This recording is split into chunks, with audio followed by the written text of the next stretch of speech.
And any People of like us might the have to come there for work. and any of the younger and young aviation professionals or aspiring aviation professionals that are watching today, there are a lot of great things happening in the industry. As a matter of fact, I just sent out some things about a week ago that the industry is picking up momentum, and will continue to do so, particularly after the pandemic is behind us. We're going to go back to a pilot shortage and other areas of the industry that are going to be in need. You guys know from what you do in the private side that there's a lot of activity with charters and fractional, as well as the corporate flight departments, et cetera. So business travel, or business aviation, I should say. So it's growing. So for those who are looking at that, some aspect of it, whether it's to be a pilot, a corporate flight attendant, or otherwise, there's going to be a whole lot of opportunity out there. And that's just the aviation side. We didn't even talk about aerospace. So obviously I am live and chit-chatting with you guys, but we'll go ahead and get things started. So I'd like to say hello to everybody and welcome you to All Things Aviation and Aerospace. I'm Vince Mickens with the Private Air Media Group. Today, I am hanging out with some world-class group of corporate flight attendants, corporate and contract flight attendants, who have literally traveled the world. And as a matter of fact, as we speak, one of them is over in Dublin, Ireland. One of them I've known for a number of years. The others I feel like I've known for a long time, even though we've just met.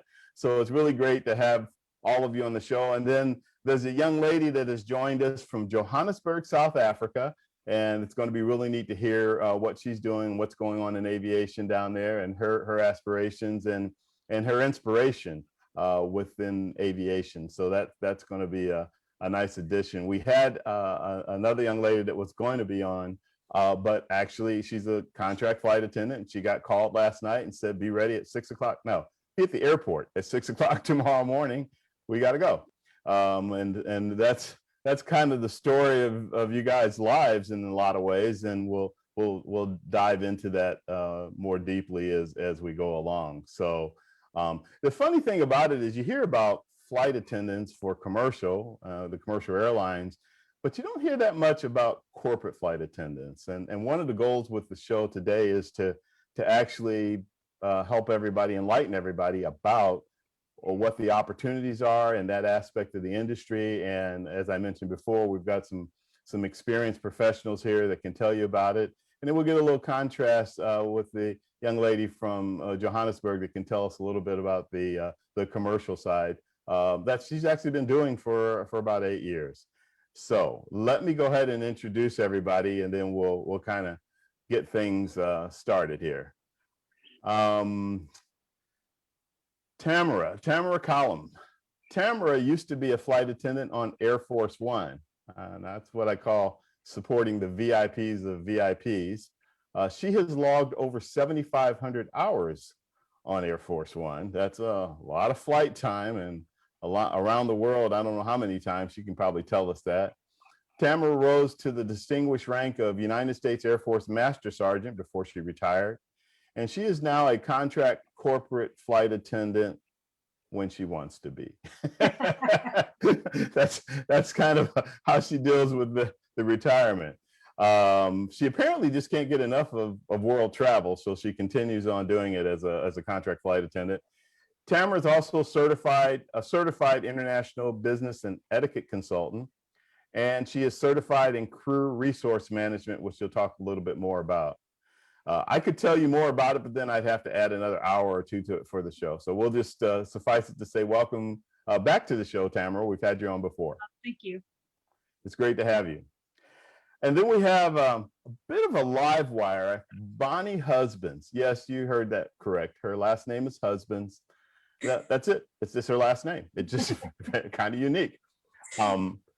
But Bonnie started as a commercial flight attendant. So we're going to get to hear her perspective of the transition from when she went from being a commercial flight attendant for an airline to being a contract corporate flight attendant, and how that happened and why and that type of thing. She's had a 21-year career of flying, 15 of which has been in business aviation. And so we'll want to hear some of your perspective on that, Bonnie, and welcome to All Things Aviation. Thank you. Thanks for having me. It's wonderful to have you. Also, bright-eyed and bushy-tailed on this Thursday morning is Lesley. And Lesley, I forgot how to ask you how to pronounce your last name.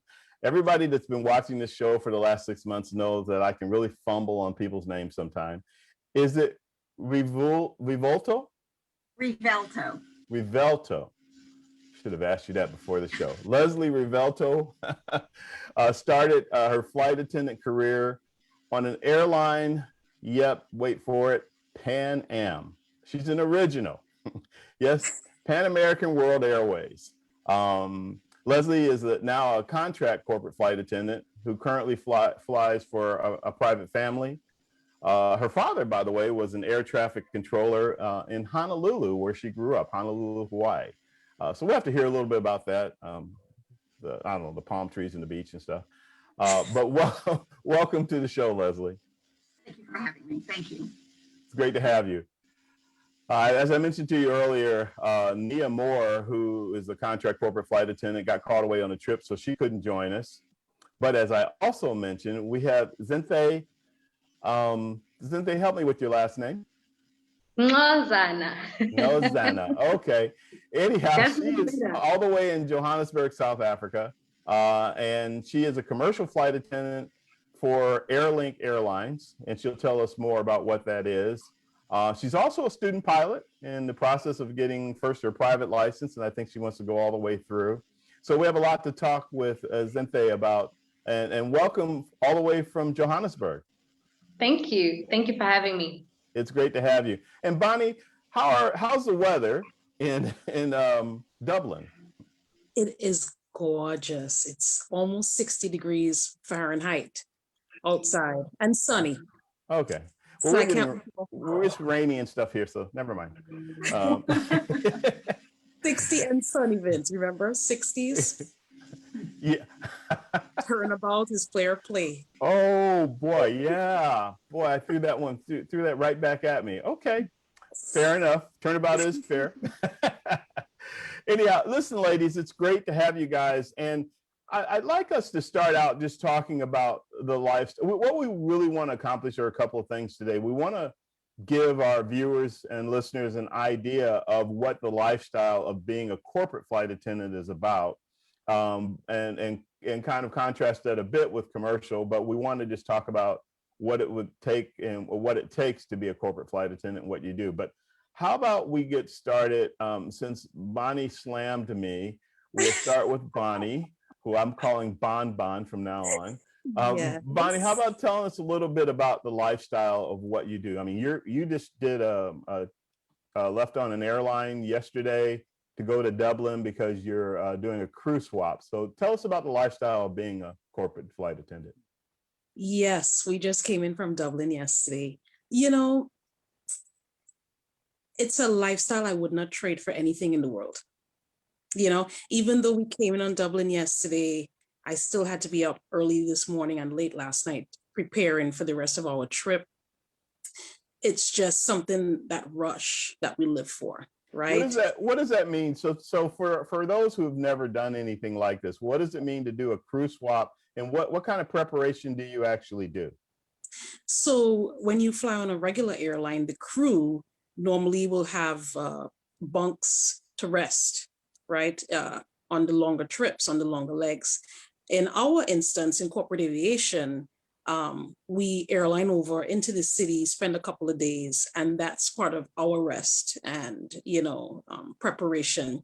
And when that plane, for example, I'm in Ireland, when the plane comes to Ireland, I take over from the other flight attendant and I continue on. With regards to preparation, I have been in touch with the other flight attendant before I even airline, since last week and even week before, because this is an interesting trip that I'm on. We're going on to the Seychelles, and we're traveling onto the Seychelles during COVID time. So there's a lot of preps with regards to making sure we have our tests done in time, coordinating catering together, even coordinating with the pilots, So all that is part of the preparation. And this morning, you know, I'm up at 2 a.m.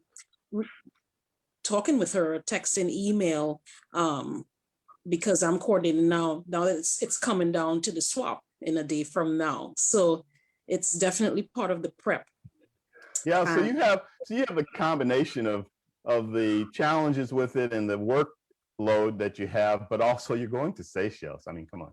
And this is why I said this is the rush, because, you know, it's a lot of, you know, let's get it done, let's get it done. But when we get there, now it's, you know, a sigh of relief, it's done. And like magic, we make it happen. I'm sure all these ladies in the panel know, even though we have different backgrounds, it can be interesting when we're planning and getting things done, even if it's for ourselves.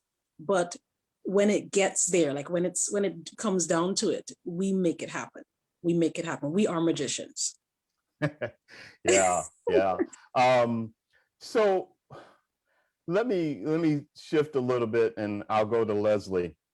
Lesley, you started on the airline side, and you chose to at some point transition to private flying, and you've been doing that ever since. How'd that come about? I actually flew for a couple of airlines, Pan Am and Northwest, and I decided to leave Northwest Airlines. I wasn't sure what I was going to do, and it was through my connections with Pan Am that I ended up doing contract work for Saudi for about 5 years in the Middle East. And when I decided to come home, I ended up getting on with a fractional as well as an oil company. So I ended up kind of going a circular route and ended up with fractional aviation for about 15 years. I flew for both FlexJet and NetJets on their 91K programs. And when I decided that was time to move on, then I got on with a department store. So I've gone through various 135, 91, 91K, 121 FAA operations. And so to be able to see the differences between all those has been a very interesting challenge. And right now I fly straight 91 operations for a family. Yeah, so tell us a little bit more about the difference between being a corporate flight attendant versus being airline. There's some obvious things, but there's some things, you know, what drew you to it? And yeah, just give us a little bit more insight about that from your perspective, please. I had no idea when I first started that there were actually flight attendants on the smaller aircraft. And what drew me to that was the unpredictability, I guess, of the schedule. With an airline, you know your schedule a month in advance. You know pretty much the crew you're going to fly with and where you're going. With corporate aviation, you basically pack for winter weather, summer weather, and everything in between. And when you're flying with a fractional, you have a schedule as far as you have 7 days on and 7 days off. And during that 7-day period, you have no idea where you're going. With an airline, you know exactly your routing and when you're going to come home. With fractional, it's anybody's gamut. And that's the fun part of it. And like it's that rush where you have no idea where you're going. 1 minute you can be, you know, in the mountains, next minute you're on the beach. And you sort of get addicted to that craziness. And, you know, next minute you're in Hong Kong having lunch. And, you know, 2 days later, you're back in Dallas, you know, waking up, figuring out where you are. And you know, are you actually in your bed or are you, you know, Well, exactly. And one of the things that I've seen in the industry about that, with what you guys do and from a pilot's perspective, is that you can be on a trip that's only going to be a day or two, or it could extend for a week or two. And I think that's what you're alluding to, is that you literally could fly to Europe and think, okay, we're going to fly there and we're going to fly back and we're done. And then if it's, particularly if it's a business trip, something comes up and they say, hey, you know, while we're over in Europe, let's go over to wherever. And then while we're there, let's go over to wherever. And then before you know it, you're coming back, you know, 10 or 12 days later on that trip. So there are a lot of people like you guys that like that. And there are a lot who would say, wow, I don't know if I want to be at such a kind of a beck and call type of a situation, but you obviously like it. And this question is really going to go to all of you, but I'll continue with you for a second, Lesley. The difference between being a contract flight attendant and being on staff. You've done both. you were on a corporate staff. You were, yeah, if I'm hearing you correctly, you were on staff at like FlexJet. Yeah, because you said 7 days off, 7 days on, and that type of thing. So what's your take on the difference, and why are you comfortable with where you are now as a contract? As a contract flight attendant, it is a full-time job looking for part-time work. It is a constant hustle to find out when your next job is. So while some people like that, I on the other hand like a steady paycheck coming in, and that's why I was happy to find a full-time position with the family that I'm flying for right now. So contract, while it's exciting and there are a lot of different opportunities available for you, it is very hard work to get something steady. And as a contractor, I was lucky to have about 5 companies that I would contract for. And if each one gave me a trip or 2 a month, I was very happy. With a family now, I'm basically on their schedule. And I am full-time. I have benefits and a paycheck every 2 weeks. So that's kind of nice for me. Is it still unexpected though, in terms of, do they, do you get the call saying, hey, tomorrow morning we need to go to wherever? At times you can, yes. So with contract, you basically didn't say no because you never knew if you were going to be called back again. With the family, we know pretty much in advance our schedule, although we do have the opportunity for trips that pop up where we have to be ready in the next day or so. But that's one thing with contract. You definitely have your suitcase packed all the time because you never know when that trip call is going to come in. Because as a contractor, you're usually covering somebody who can't do a trip or who's sick or they need somebody right away. Whereas with me now, I'm the full-time flight attendant. I know my schedule a week or 2 in advance. Yeah. Bonnie, you had an interesting perspective on the difference too, in terms of how you look at being a contract corporate flight attendant, which you are now, versus being on staff. You want to share that with us again? Yes. For me, when I started coming from the airlines, I thought the first thing, you just become full-time and that's it. But I was sadly mistaken. Obviously, you have to network, you have to build yourself. And the timing that I came into the industry, there were a lot of shifts and changes, like things are changing now. And it became the trend where it was a lot more work available, at least for me, with regards to being a contract flight attendant. And I was able to, build my aviation family on this side with that. I have been very, very blessed where, yes, when I started, there were times where I would start making dinner and I have to turn off the pot because I have a trip and I don't want to take it, I don't want to turn it down. And sometimes it could be worth it. And sometimes, it's like, but I'll still do it because you want to continue to build your rapport regardless. But I have been very, very fortunate now where some of the people that I do contract for, like this trip that I'm on, I know well in advance what we're doing. Yes, it will still change or can change, but it is better. So with that being said, I'm working towards, in addition to building that bond with the people that I do contract for, that it will open up the opportunity for me to do, staff with them. Yeah. So in terms of that opportunity, both of you and Lesley said something. This, my memory sometimes shuts down on me, but it's coming right back.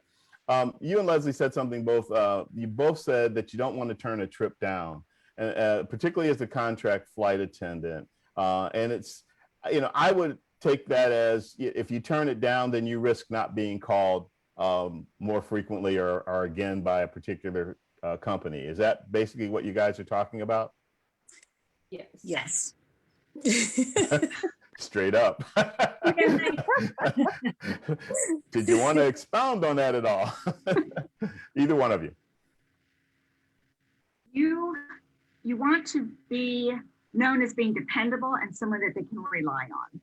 And they're opening the door and giving you an opportunity to do the trip, so you absolutely want to take it. You don't want to become known in your small area. So I'm in the Dallas-Fort Worth area, of someone who they can't count on. And so it's really important that you say yes to all the trips. And also, it's something that you don't want to, I joke around and say, you don't want to have a personal life. So if somebody calls you, maybe I have a few days off, but I'm unavailable. because they want to know that if you can't fly for them, you're actually, occupied with somebody else, which makes you more desirable in the area as well. And so that's kind of one thing that you want to be dependable, and you want to be somebody that they know that they can pick up the phone and call unless you have, another trip that you're not available for. It's really important to not be the one that's turning down all these trips, because that patient will follow you. I'd like to add to this, especially as contracting. And the key thing is when you're first starting out coming into the corporate world is, yes, you're going to have to say yes to a lot of trips because you have to build up your reputation. But you also start with a small core of flight attendants, and Bonnie and Lesley and I can all pretend we help each other. If I'm not available, I'm going to recommend someone to help you out. And that's the key. We recommend each other and many other corporate flight attendants out there. And that's part of our networking. So you're a close-knit community. Yes, because I can't help you out, but I can recommend someone that I trust that can help that flight department out. So I'm not totally going too bad. But as you build up your reputation, and you'll hear a lot of flight departments say, the good flight attendants are never available because we're either flying or because it does become addicting and you never want to say no. But sometimes you have to go, okay, I have to go to this wedding. I have to go to this event. I've got to take that one day because I promised I would do this for, whatever reason that you have. So sometimes you will have to say no, but when you're first starting out, you have to say yes. So speaking of on demand and all those, I'm sorry, did somebody want to chime in? I was going to say something. Tamara brought up a good point about that's part of getting into the industry is the networking aspect of it.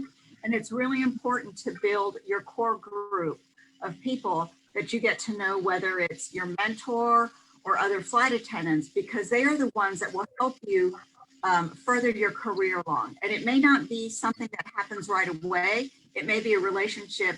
Like I've known Tamara for years, and it's something that builds over time where you build trust and you build a friendship that I know that how Tamara works and I'm willing to recommend her. So that's all part of getting into the industry is your importance in networking and finding people that you trust and that trust you with your work ethic and your availability to be on call.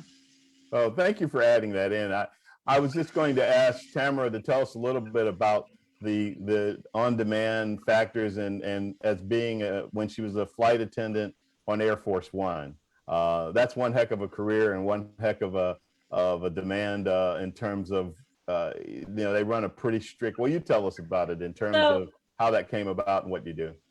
So in the Air Force, all your blue and whites that you'll see on the TV and stuff, they support everything from your 4-star generals, your admirals, senators, Congress, vice president, first lady, and the president. So you have Gulfstreams, Boeing aircraft, and we go through 6 months of training.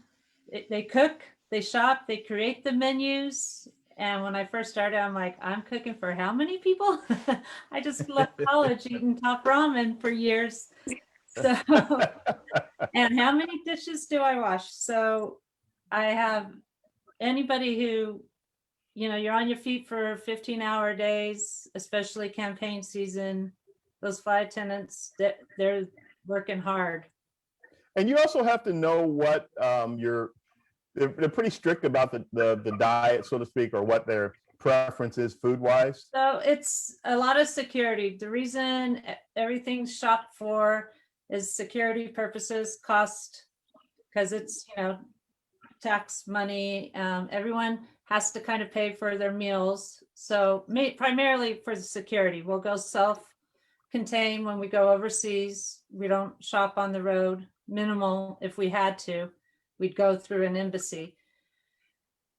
But yes, there are a lot of diets, like everything else in the corporate world. You'll have certain diets and you have to work with those situations. So it was a very, that's a big operation you did while you were in the Air Force.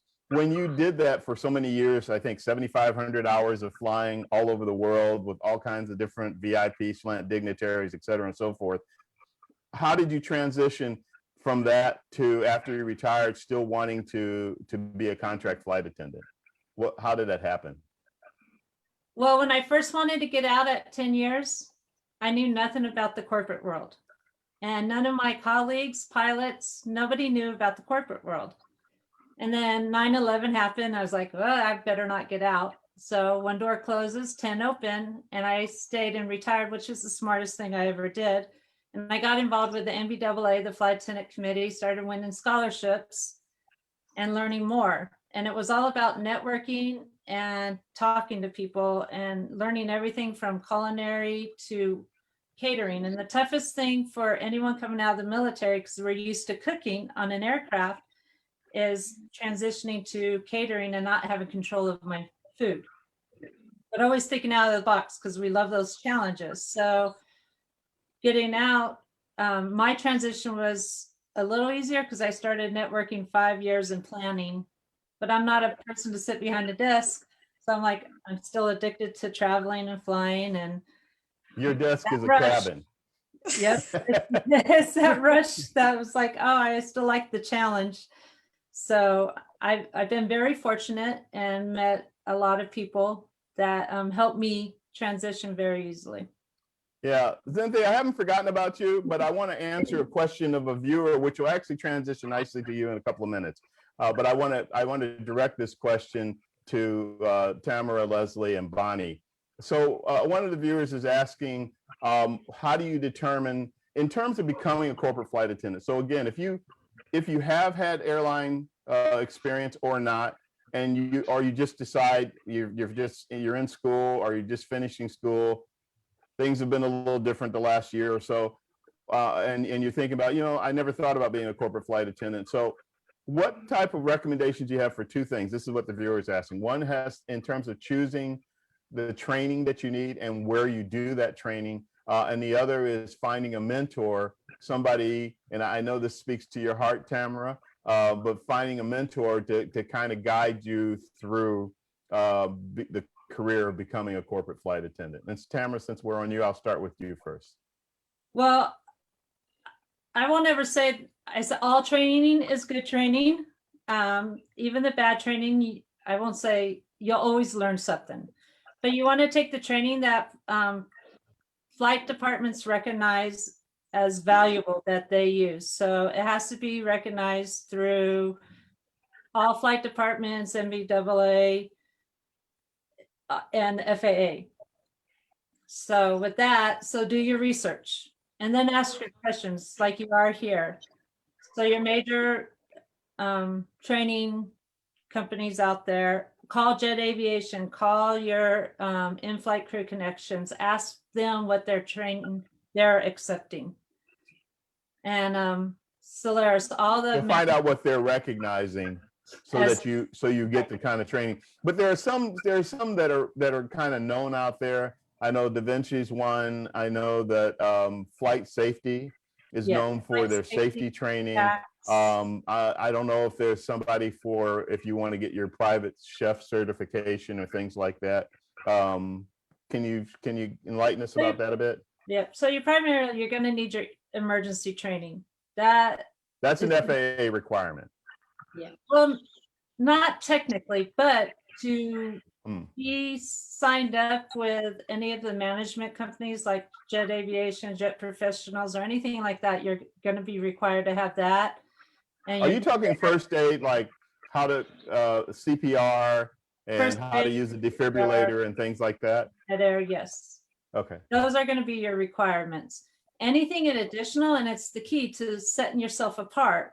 Having your resume set yourself apart, and having a one-page resume to set yourself apart. Any additional culinary training, protocol, etiquette, anything you can add to it that will set yourself apart, languages, anything will help you out. Having all your passports, any visas, anything like that added to it.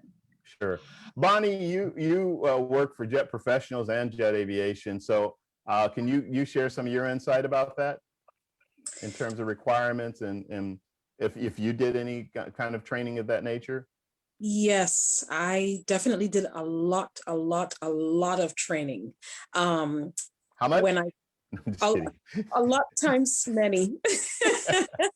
When I first started coming in the business, making the transition into corporate aviation, they're no longer around in the US, but private air, they had Jeff Hare, they had in-house training as well. So I will back Tamara up with regards to picking a company that the training is definitely they would recognize. And some of these companies, when they bring you on as a contract flight attendant, they also offer their own in-house training. And as of lately, in-house could be online, virtually. A resume, of course. For me, I try to attend like the NBAA regional forums, whatever forums I can. Right now, because of, things going on with COVID and all this stuff, whatever forums you can join online virtually. I made business cards, right?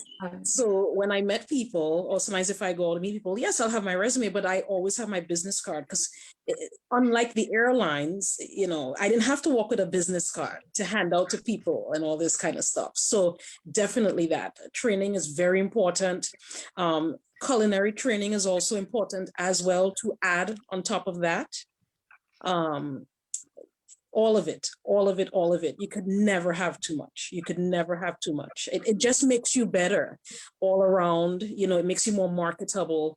And it also is a good way to network. While you're in training, you're meeting people. After a while, you realize because it's a cyclical business, right? You realize that you coming across the same people, the same faces, and you build genuine. Tell me about it. Yeah. Exactly. You build genuine bonds with them, and you really do. Yes, it will lead to something. Absolutely. You really do. And we are a small industry. I mean, relatively speaking. And so if you go to enough of the events on a regular basis, particularly like when I worked at NBAA and before that AOPA, it was like, oh, hi, Vince, you're here too. And oh, hi, Vince, you're here too. And that type of thing. So it does. But that actually pays off. Before I go to Zintle, Lesley, you came from a lot of experience in the airline industry. And with that experience, did you still have to do any training when you started working in the private sector? Absolutely. The emergency and evacuations training is different from a commercial carrier to a private aircraft. So that is absolute given. I'll back everybody else. Yes, you need something that is recognized in the industry. But what is different from commercial to private is that we're also look at it more as creating a party or an event on an aircraft. So everything you do to plan a party at home, you plan on an airplane, whether that's 2 or 3 days in advance, planning the menu, going shopping, then decorating the airplane. For each of the different holidays, we set a theme and you set the ambience on, then you throw the party, then you clean up, and then you're on the ground. And you're doing all this within about a 2-hour period. So those skills that you gain, whether you're a food server or in customer service, can be translated into this industry. And that's one thing on your resume. Look for more of a skills-based resume instead of a job position, because waiting tables and being able to read people and recognize different situations is really important on a corporate aircraft. So a lot of it is event planning and party throwing, and as well as being able to evacuate an airplane. And a lot of that training, I hope to never use those skills. Most of the skills I use are as in presentation and service. My emergency skills are there, but I hope never to have to use them. Knock on wood. Yeah, I got you. I think that's a great point that you're making, though, about the difference between being an airline flight attendant and a corporate flight attendant in all of the planning and all the things. So in one respect, and that is in particular, you just don't walk on the plane and start serving or start taking care of your passengers. You really are intricately involved in the trip, the planning, what's needed, the food, who it's for, what their preferences are, all those type of things. And I'll throw in that we haven't talked about yet, and Zinte's like, he's never going to get to me. He's never going to get to me. Is the connectivity, the technology that's now on there that you guys have to be familiar with too, because even though the pilot may be able to do a reset on the system, if the pilots don't have time to actually, sit with the passenger and show them how to use something or whatever the case may be. And of course, we're past the point now where we hardly need sat phones anymore, which used to be on private aircraft, because now you can use your cell phone, you can text, you can email, et cetera, and so forth. But I don't want to digress too far with that, because I do want to go to Zintle, who is in Johannesburg, South Africa, and was kind enough to join us on short notice this morning. Zintle, again, welcome to the program. And, you bring some unique perspective. So let's do this first. So you're currently, and have been for, I think, 8 years, a flight attendant for a South African airline there called Airlink. Yes, yes, I Yes. have. So why don't you tell us, first of all, how you even got into aviation? Because aviation is still something that's growing in South Africa. It's kind of growing leaps and bounds these days, but there's a lot of excitement about it. I love your enthusiasm about it. So tell us a little bit about your background, where you're from, and how you got into aviation. Well, how I got into aviation, so I used to work for a driving school, and we used to hand out pamphlets to people to join the driving school and obviously do their driver's license with that particular driving school. And where this driving school was stationed, you could see the aircrafts landing, coming in for landing or taking off. And I remember one day saying to one of my colleagues at the time that one day I want to work, I'm going to work in one of those. And it was so funny because life was so bleak. I didn't even know how that was gonna happen. I didn't know anything about aviation at all. I've never seen a flight attendant. I've never been on a plane before. So it was just bleak to even dream of ever working inside an aircraft. But just seeing it taking off, I just had this thing inside of me where I was like, I want to work in one of those. Later on that year, they were recruiting. I don't know, before that, I bumped into my high school maths teacher and he had asked me what I was doing. And I said, I'm a flight attendant. He's like, oh, wow, really? With who? And I said, with Airlink. And I was jobless. But I had you no were not job. a flight attendant yet. I'm So you not were a flight imagining attendant that you were yet. going to be one. Okay. I said, you were imagining that you were going to be one. Yes, yes. Wow. And he was like, oh, that's great. That job suits you so much. Few months down the line after bumping into him, Airlink was recruiting and I sent through my CV. Following year, 2013, they called me. I remember it was on the 4th of January. It was a private number. People generally don't answer private calls. And I answered. It was this lady and she said, I'm calling from Airlink. Would like to invite you for our cabin crew intake. And literally the rest is history. I feel like I spoke my position into existence. I didn't even know how it was going to happen, but a part of me felt it. I believed it that one day I will work inside an aircraft. What kind of flight attendant work do you do? Tell us a little bit about Airlink and what type of an airline it is and what you do as a flight attendant there. So Airlink is a privately owned regional airline. Previously, we used to have an alliance with South African Airways, SAA. And we've long since moved away from that alliance. We now operate under our own unique flight code. So we fly jet airliners. We fly the Embraer 135, 140. We fly the Embraer 190, 170, and the Jetstream 4100. So we fly relatively small aircrafts, almost like similar to you ladies. You fly private jets. So our aircrafts are generally, like when you compare it to an Airbus A380, it looks like a private jet, literally. Absolutely. Our biggest aircraft is a 98-seater, so you can imagine. We fly, we do domestic routes within South Africa, and we do regional flights to our neighboring countries. Before you became, once you became a flight attendant, while you have been flying, well, first of all, I was going to ask you, before you came on the show today, that's what I was going to say. Did you know anything about being a corporate flight attendant? Yes, I did. But it's not something that it was something that I was interested in. I've always wanted to fly commercial, and I've always wanted to end up in the flight deck, hence pursuing my pilot license. Right. So you're in flight training. When did you decide in the last 8 years of being a flight attendant that you should also get your private license and maybe move on all the way through all the licenses? I've always wanted to be a pilot. I think from day one of being a flight attendant, I always knew that my natural career progression would be to end up in the flight deck. How it started manifesting in reality, that was about 2 years ago.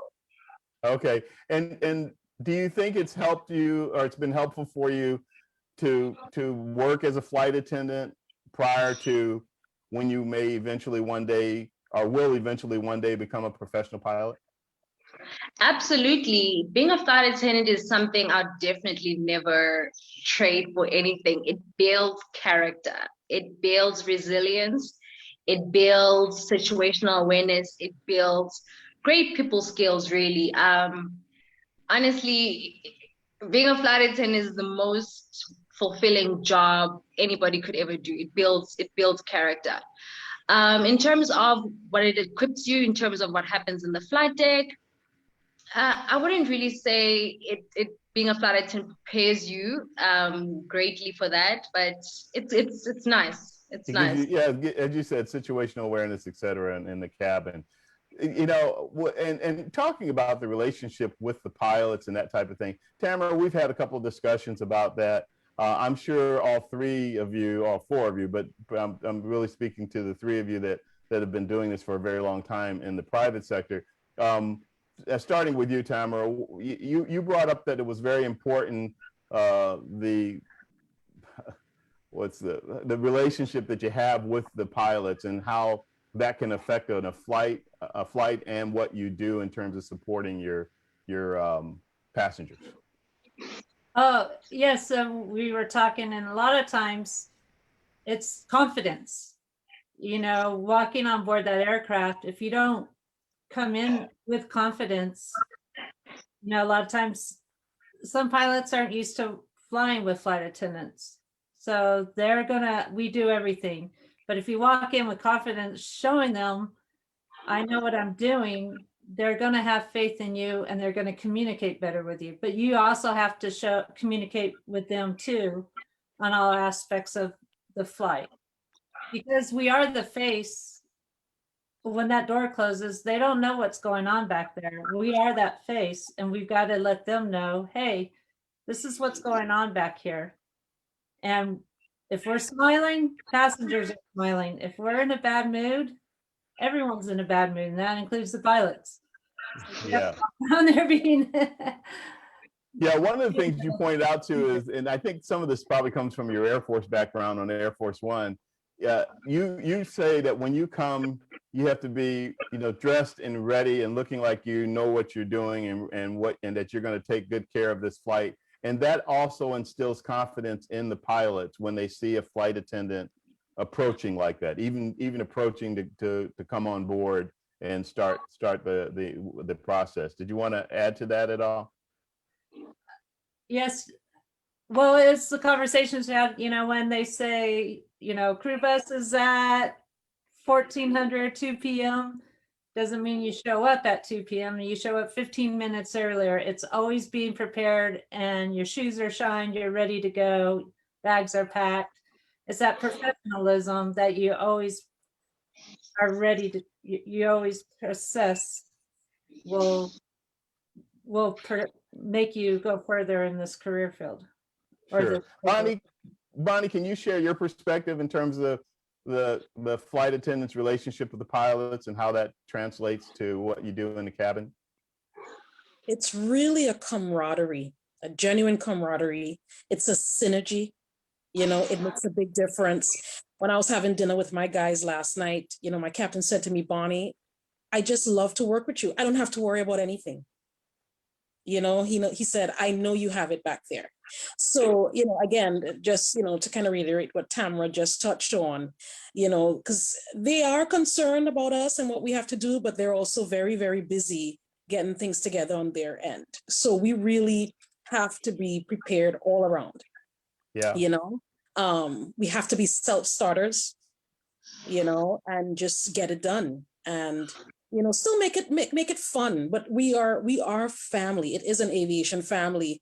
When you start working with them over and over again, after a while you meet their immediate family from home, that kind of thing sometimes, whether it's dinner or on a layover or whatever the case may be. So, Sure. I actually really, really love. I love that. You know who you're working with, their, idiosyncrasies, and you just make it work. Yeah. Lesley, what's your Definitely a take? love. Yes, it's definitely a love. It's an aviation family on the airplane.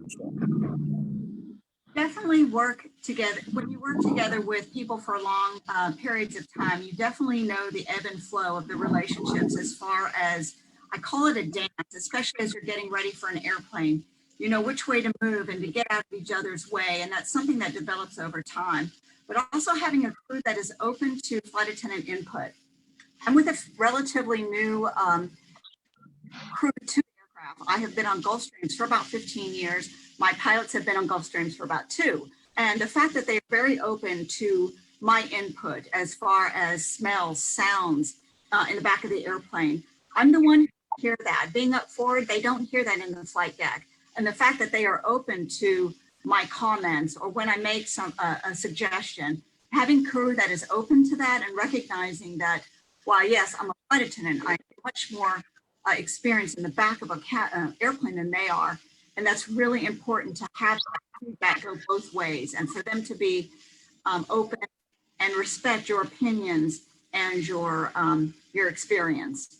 Yeah, you guys have talked about planning and preparation a lot during this webcast. And one of the things that I think, well, for one thing, I've gotten a couple of viewers that I guess we hit a nerve when I said knowing the technology aspect. So in terms of knowing, you guys fly in a variety of different aircraft. I know that Tamara has flown on a half a dozen or more different type of aircraft. I'm sure you have too, between the corporate flight department and the FlexJet and everybody you've worked for. Bonnie, the same thing. What do you guys do do you do anything, or should a flight attendant be doing things to be familiar with a particular aircraft? And on the technological side, now that we have the technology that we do, that I mentioned before about, so I'll say this about cell phones, et cetera, using on the aircraft. I've talked to corporate flight departments, like Fortune 500 corporate flight departments, that say they can do a halfway around the world trip flawlessly with no problems, except they dropped internet for 20 minutes or a half hour sometime during the trip. And that's the only thing they'll hear about when they get back is, hey, why did I lose? I was in the middle of a conference call, or I was in the middle of whatever, and we lost the signal for 30 minutes. Why was that? And there's a bunch of reasons you could name, but that's technology. Connectivity seems to be at the forefront of things now in terms of private air travel. Absolutely. I mean, if you think about that as if I'm flying for a family, it's their living room. If I'm flying for an executive, that's their office. And they're able to conduct business in the airplane that they may not be able to do, whether it's secret meetings or having business talks with people that they wouldn't necessarily be able to if they were on the ground. So not being able to have their internet connection or being able to make those calls is really important. There are different apps that you can download on your phone to check the strength of your internet and wireless connection. So there are tools that we have, but overall, it's the system of the aircraft. And depending on where you're flying in the world, you're going to have limited connectivity. And of course, the aircraft and what it's capable of. So it is very important. I mean, some of the executives would prefer to have the internet over possibly food, because that's how much they rely on being able to do business on those aircraft. Sure. Bonnie, are going to be flying on a 650 on the trip that you're about to get on, is there some familiarization you have to have, or how do you handle that? Well, yes, a lot of familiarization, because the 650, we have a virtual galley, operating the oven and the microwave, and just everything virtually, the televisions, the Wi-Fi. It's all kind of touch It's screen. definitely literally just touching the screen. Love that airplane. Love that Yes, airplane too. love that airplane. Yes, I have done training. Of course, with an accredited training. I used flight safety, and yes, I've done 650 training with flight safety. I have been very fortunate to work on this airplane for a couple of years, so I am pretty familiar with it. But you still kind of go over things, when they turn it on the airplane, just to make sure everything is up and running, because you are flying through different time zones. And yes, it might be bedtime for us on the East Coast, but this executive, he has a business meeting. It's breakfast time. Business meeting is starting in China, so it's very, very, very important. It's crucial. Yeah. It's crucial. Yes. Tamara, I'm going to shift a little bit. Tamara, when we were at one of the NBAA conventions out on the static display, looking at an aircraft, you surprised me with something, because we were walking through, I think it was a Bombardier. I really can't remember. Or maybe it was a Global, but it was a large aircraft. And we were back in the galley area. And I don't remember specifically what you said about that particular aircraft, but you brought up that the galley, the layout, which is something that Bonnie just talked about, was very important in terms of how you can deliver on what you provide for the passenger. Tell us a little bit about what you were telling me about at that time. I think we were talking about the importance, because the coffee makers and the trash can, there hardly was one, because they keep taking away from the galley to add all the fancy stuff. And I remember, because we were saying all the technology. People need to have their coffee, or it took for a while, the microwave, it would take 30 minutes to heat a cup of soup.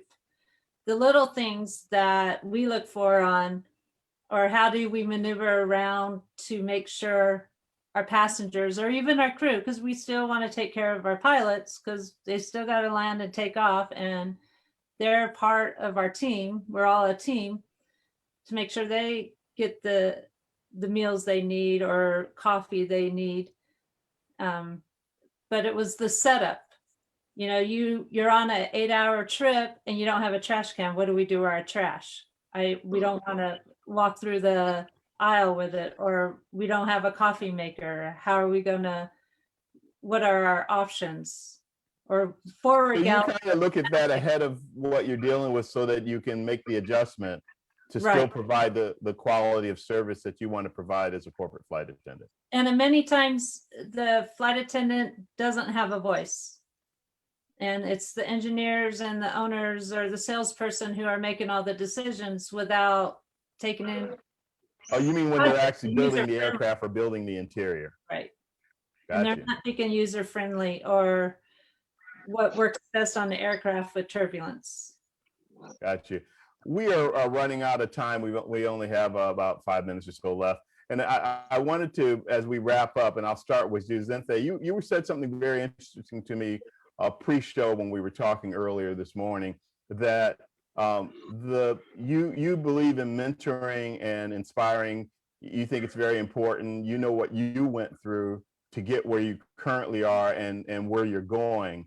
And so you have very strong feelings about that. And I wonder if you could expand on that a little bit and tell us your thoughts about mentoring and about inspiring the next generation, which, by the way, you look like the next generation, but we found out you're a little older than we thought.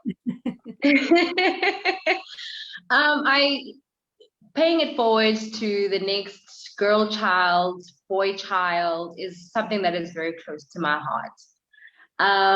South Africa in general is a developing continent. It's a third world country. So a lot of aviation generally is something that is not accessible to a lot of particularly Black children in Africa. It's something you don't dream about. Your brain just does not even connect. Hmm. So for me, it's a sector that I want to take back to the Black child more than anything. I want to empower the Black child and show them that you can be more than just a nurse. You can be more than just a teacher. There's nothing wrong about those professions, just by the way. We all need teachers, we all need nurses, but it's just, they dream so small, and it's just a sector that I want to just take back to the Black child more than anything. Sure. Speaking of mentoring, there's a young lady down there that you have high regard for. We were talking about her earlier, and which is interesting because you've already done quite a bit in your career, but you still consider her somebody that you would like to mentor you and that you look up to. You want to tell us briefly, we're running out of time, but just tell us real quick about her name and what she does for you. Revuelto Ledwaba, her story resonates so much with mine. She started off as a flight attendant, and one of her pilots told her, or encouraged her rather, to actually pursue her pilot license. She was the first Black female helicopter pilot in the South African police force. Right. So, so my story resonates so much with hers. I see so much of myself in her. She embodies everything I want to become. And she is, and she has her own foundation that empowers women in aviation. So she's me, basically. She's me. Cool. Lesley, Bonnie, and Tamara, before you guys give some closing inspirational remarks, I had a viewer that asked a pretty simple question, but I wanted to see if any of you wanted to chime in for this viewer's sake. So she's an aspiring flight attendant, so she's very interested in what she's been hearing on the show today. But her one question is, in talking about knowing about being a chef or having that experience with knowing how to provide food service or to cook, she wants to know, where could she learn more about that, and how important is that as part of the responsibility of being a corporate flight attendant? Start off with that. The position has shifted in the past 10 years where I think there is more of a focus on culinary skills. There's all types of training out there, but if you can't afford training, there's YouTube, there's Pinterest. You can practice at home. I never serve a meal at home without food presentation. And it's sort of just working on your skills. Find local restaurants and stores that will take you on and do, whether it's a free internship, or maybe you can just shadow a chef at some point, or like I said, Pinterest. I've learned a lot of things off of Pinterest, and I'm self-taught in many ways. So that's a place to start. You don't have to put a lot of money into school if you can find the avenues, and look for local chapters, local flight attendants that can help mentor you. Facebook is a great source of community events that you can possibly get involved with. And that's one way of getting into the industry before you actually start flying. Gotcha. Tamara, you want to have anything to add to that? Lesley, she has a lot of great presentations she puts on Facebook and shares her inspirations. And I also say, practice at home, put time limits on yourself. Invite your friends over as if you're serving on an aircraft, and limit your space. Give yourself a very small galley and cook for all of them, serve them, and give them drinks, and just practice. I would take recipes and just practice them. And then when I got on the aircraft, I was like, okay, I got this. And ask questions. Always ask everyone a question if you have it. Sure. Bonnie? I would say many avenues. When I did my training with flight safety, I remembered, I think it was done at Kachasa, Corporate School of Etiquette. They were teaching, culinary stuff there. I started networking with the caterers in the area because I'm in the New York, New Jersey area. I started, reaching out with Rudy's and, so my local caterers, sometimes they will allow you to come into their kitchen, or sometimes they will even set up specific days where you can come in and do catering stuff with them. I have worked with a caterer in London on air dining, and, I join their sites as well online, virtually, whether it's Facebook or whatever platform they have. They even post dates, because I don't know where this person is located. They even post dates in the UK, like when they will allow, flight attendants and crew members and stuff to come in and practice. And even, of course, the fun part is to taste what you tried, what you made, right? And again, this is all part of the networking. So I've done a little bit of that. I remembered when I started, I always loved food and to cook anyway. So I'm looking at Food Network and Travel Channel. And, I used to watch all of that and just continue to practice. I'm from Trinidad, so I could cook my local food, but then I started practicing preparing meals, that are not indigenous to where I'm from, but, still tasty with that flair. And I just do all of that on the airplane now. But yes, there are many different avenues that you can take. Yeah. Thank you, ladies, for all of that. Those are great advice. Yes, you may. Scholarships, women of corporate aviation and women of international aviation. And this is for you, Sinway and NBAA. They give out scholarships every year, and that's another way to help pay for all your training. It really is. I'm glad you brought that up. It comes up on just about every program. The thing I always say about the scholarships is there are a lot of them out there, and they're not always pursued. A lot of times they almost have challenges of giving them away. So as you said, women in aviation, women in corporate aviation, MBAA, and even on the flying stuff, there's scholarships with EAA and AOPA. AOPA just closed their stuff for 2021, but they had a bunch of scholarships, and they literally had to promote it heavy again a week before the deadline because they weren't getting enough of a response. So yeah, I'm so glad you brought that up. Well, Tamara, as we do that, why don't we start with you? And as we close out, what are your final comments with regard to someone that is interested in pursuing a career in being a corporate flight attendant or a contract corporate flight attendant, whether it's to be on staff for a corporate flight department or be with a NetJets or FlexJet or whatever, NetJets or FlexJet or whatever the case may be, or and they may come from a background where they have no experience whatsoever, or they come from the airline and they're going to transition. I know I just threw a lot at you, but just to kind of close things out, what are your general thoughts about what they should be thinking about in looking at this type of a career? Network, look for a mentor, look for training, and always ask questions to anybody you meet throughout, whether it's going to safety, egress, anything. Ask those questions, follow up with those people, and keep knocking on the doors. It may take a while, but if you really want it, determination, you'll get it. Sounds good to me. Bonnie? Definitely network. Everyone has the potential to network with. It could be somebody working on the ramp. It could be somebody just at the airport. Everyone. Don't close the doors on networking with anyone at all. Join your online platforms, because a lot of the younger generation, they're very much into the virtual stuff. There are boards and groups online, corporate aviation boards, culinary boards online for catering, join platforms, ask for their advice.